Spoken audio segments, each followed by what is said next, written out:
네, 안녕하세요. 유한타증권에서 건설 담당하고 있는 장윤석입니다. 오늘은 최근 건설 업종에 있어가지고 좀 확인되고 있는 긍정적인 지표 그리고 최근에 나온 정책 관련해서 이렇게 좀 말씀드리도록 하겠습니다. 2023년 3월부터 2024년 5월까지 15개월 정도 이렇게 좀 전년 동기 대비해가지고 감소했던 월별 건설 수주액이 2024년 6월 좀 미미하긴 하지만 전년 동기 대비해가지고 0.1% 이렇게 좀 증가한 점에 주목을 해야 된다고 판단을 하고 있습니다. 특히 건설사들이 수도권에서 수주한 금액 같은 경우에는 2023년 1월부터 해가지고 지속적으로 좀 전년 동기 대비 상승세를 나타내고 있으면서 비수도권에서의 부진을 상쇄하고 있습니다. 공정별로 봤을 때 월별 누계 주택 수주액도 전년 동기 대비 해가지고 지속적으로 증가세를 나타내고 있습니다. 통상적으로 생각을 해봤을 때 건축물의 공급 절차를 생각을 해보면 보통 인허가 이후에 수주, 그 다음에 분양, 그 다음에 착공 이렇게 이루어지는 절차를 생각해보면 그림 4랑 이제 그림 6에서 확인하실 수 있겠지만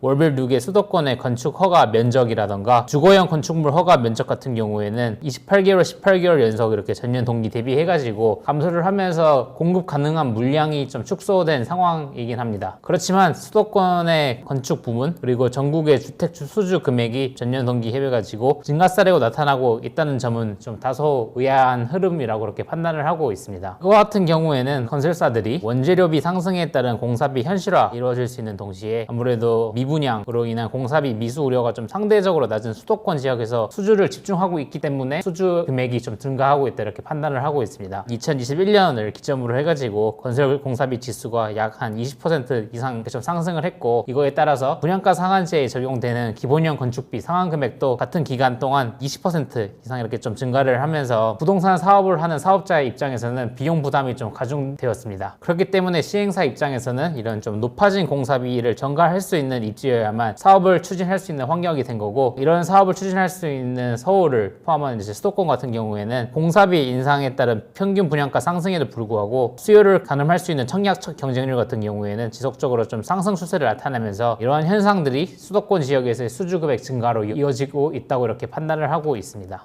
서울을 비롯한 수도권 지역에서의 청약 경쟁률을 좀 확인을 해보면 2022년을 좀 저점으로 해가지고 서울과 수도권 지역 같은 경우에는 청약 경쟁률이 가파르게 상승을 하고 있는 추세입니다. 반면에 수도권 외 지역 같은 경우에는 청약 경쟁률이 2022년 그리고 2024년까지 이렇게 정체적으로 정체된 모습을 보이면서 수요가 아직까지 개선되지 않은 상황이라 이렇게 판단하고 있습니다. 그리고 2024년 이제 8월 19일 기준으로 해가지고 전국적으로 이제 청약된 단지 중에서 경쟁률이 상위 10개 단지 중에서 10개 단지가 전부 수도권에 이렇게 좀 집중되어 있는 반면에 청약 경쟁률 하위 10개 단지 같은 경우에는 10개 단지 중에서 8개가 수도권 외 지역에 편중되어 있는 상황으로 수도권과 비수도권 간의 좀 청약 경쟁률 양극화가 좀 심화되어 있는 상황이다 이렇게 판단하고 있습니다. 건설사들의 전략적 관점에서도 수도권 내에서 이제 좀 주요 거점을 확보하는 게 아무래도 브랜드 인지도라던가 향후 수주 경쟁에서 좀 유리한 위치로 이어질 수 있기 때문에 최근의 흐름 같은 경우에는 대형 건설사들이 좀 선호도가 높은 자사의 하이엔드 브랜드를 활용해서 수준에 좀 참여를 하고 있고 그리고 2024년 하반기 또한 좀 이제 서울 핵심 지역에서 시공사 선정이 예정되어 있기 때문에 이러한 시공사 선정 이후엔 이게 본격적으로 이제 건설사들의 수주 잔고에 반영이 되기 시작하면 수도권에서의 수주액 증가세는 좀 지속적으로 증가할 수 있다 이렇게 판단을 하고 있습니다. 그래서 핵심은 인상된 건축비가 반영된 프로젝트 수주가 이루어지고 있다는 건데 그렇기 때문에 2022년 하반기부터 해가지고 전반적으로 주택 공급 실적이 좀 부진한 상황인데 그럼에도 불구하고 대형 건설사들의 주택 건축 수주 잔고 규모는 과거 대비 좀 레벨업 되어 있는 상태이고 주택 부문의 매출의 감소폭 또한 좀 제한적인 상태입니다. 대형 건설사들의 분양 실적은 이제 22년 하반기 이후부터 좀 지속적으로 감소 추세에 있는데 그럼에도 불구하고 건설사들의 수주 잔고 과거 대비 높아져 있는 상태이고 그리고 매출액 같은 경우에도 소폭 감소하고 있긴 하지만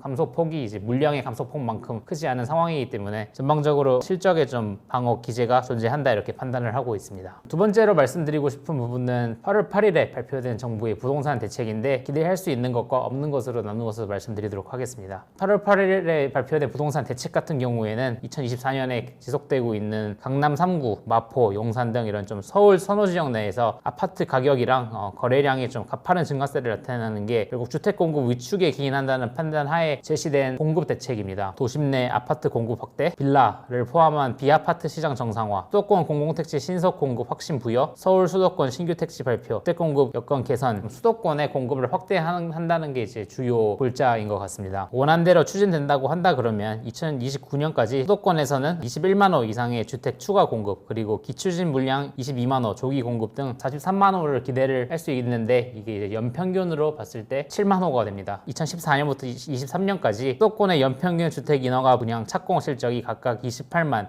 17만, 26만 호 인점을 고려하면 연평균 7만 호가 만약 증가를 할 수 있다 그러면 이 부분은 상당한 물량 공급이 될 수 있다, 이렇게 판단을 하고 있습니다. 현실적으로 고려를 해보면 부동산 대책이 사실 좀 법 개정안 혹은 재정안 발의를 요구하는 점을 고려하면 정치 국면에서는 좀 상당한 차질이 발생할 수 있다, 이렇게 판단을 하고 있습니다. 그래서 근본 대책으로부터 좀 합리적으로 기대할 수 있는 부분이 무엇인가 이렇게 좀 생각을 해봤을 때, 시행령 개정이라던가 한국토지주택공사 LH 혹은 주택도시보증공사 업무 처리 지침 개정을 해가지고 추진할 수 있는 과제로부터 좀 발생할 수 있다, 이렇게 판단을 하고 있고요. 단기적으로 기대할 수 있는 부분 같은 경우에는 LH 토지공급 계약서 변경, 그리고 지자체 통보를 통해서 추진할 수 있는 후분양 조건으로 민간에 분양된 공공택지 선분양 전환이라던가 서울과 서울 인근의 그린벨트 해제 를 통한 이제 신규 택지 8만 호 신규 발굴, 민간에 분양된 공공 택지에 대해서 LH가 미분양 매입 확약을 제공해가지고 3.6만 호를 좀 조기 착공하는 부분 같은 경우에는 현실적으로 이루어질 수 있다, 이렇게 좀 판단을 하고 있습니다. 최근 문제가 되고 있는 빌라와 같은 좀 비아파트 시장 기피 현상 같은 경우에도 LH의 업무 기준 개선이라던가 주택도시보증공사의 내규 개정을 통해 이렇게 이룰 수 있는 뭐 신축 매입 규모 확대, 혹은 서울 같은 경우에는 비아파트 전세 임대 확대 공급 같은 이런 조치 같은 경우에도 이루어질 수 있다, 이렇게 판단을 하고 있습니다. 반면에 정비 사업의 속도 제고 및 부담 경감이라던가 1기 신도시 등 노후계획 도시 정비 같은 경우에는 정비 사업 계획 통합 처리 등 절차 간소화, 재건축 부담금 폐지, 재건축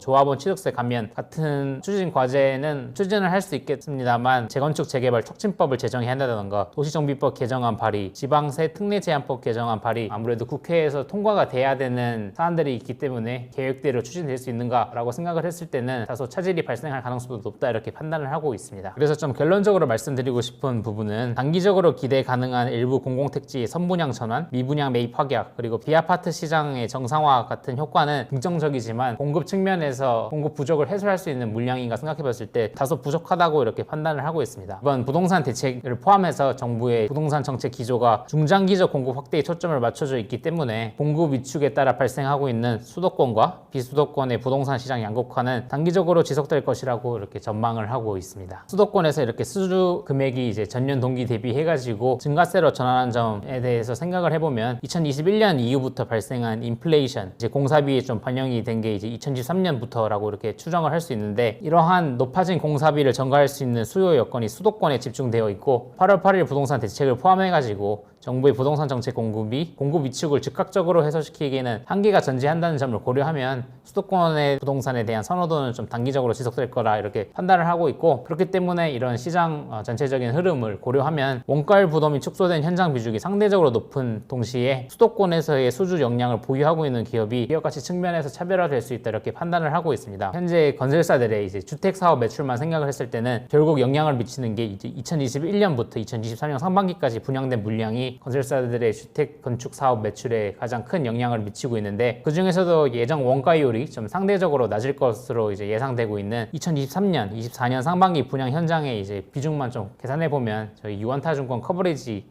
건설사들 같은 경우에는 HDC 현대산업개발이 44%, GS건설이 36%로 상대적으로 좀 상반기 분양 현장 비중이 높은 측면이 있습니다. 그리고 이 중에서도 2023년부터 2024년 상반기 서울이랑 수도권에 분양한 물량 비중만 고려하면 GS건설이 28%로 1, 2 요건에 부합하는 상황이기 때문에 좀 관심을 가질 필요가 있다, 이렇게 판단을 하고 있습니다. 그래서 오늘은 최근 건설업계에 있는 이제 수주액 증가 흐름, 그리고 정부 정책, 이에 따른 건설업 투자 전략에 대해 좀 말씀을 드렸습니다. 경청해 주셔서 감사합니다.